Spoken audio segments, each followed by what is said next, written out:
et que votre fruit demeure, dit le Seigneur. Alléluia.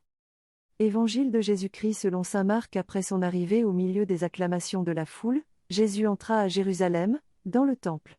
Il parcourut du regard toutes choses et, comme c'était déjà le soir, il sortit pour aller à Béthanie avec les 12. Le lendemain, quand ils quittèrent Béthanie, il eut faim. Voyant de loin un figuier qui avait des feuilles, il alla voir s'il y trouverait quelque chose.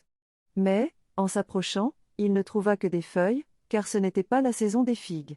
Alors il dit au figuier, que jamais plus personne ne mange de tes fruits. Et ses disciples avaient bien entendu. Ils arrivèrent à Jérusalem. Entré dans le temple, Jésus se mit à expulser ceux qui vendaient et ceux qui achetaient dans le temple. Il renversa les comptoirs des changeurs et les sièges des marchands de colombes, et il ne laissait personne transporter quoi que ce soit à travers le temple.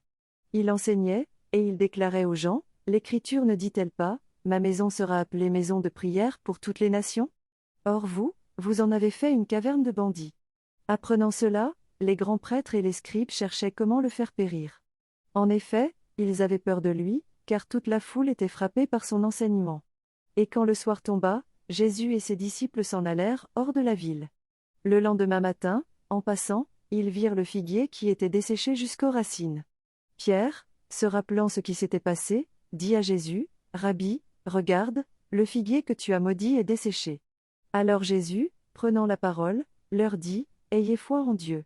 Amen, je vous le dis, quiconque dira à cette montagne, « Enlève-toi de là, et va te jeter dans la mer », s'il ne doute pas dans son cœur, mais s'il croit que ce qu'il dit arrivera, cela lui sera accordé. C'est pourquoi, je vous le dis, tout ce que vous demandez dans la prière, croyez que vous l'avez obtenu, et cela vous sera accordé. Et quand vous vous tenez en prière, si vous avez quelque chose contre quelqu'un, pardonnez, afin que votre Père qui est aux cieux vous pardonne aussi vos fautes.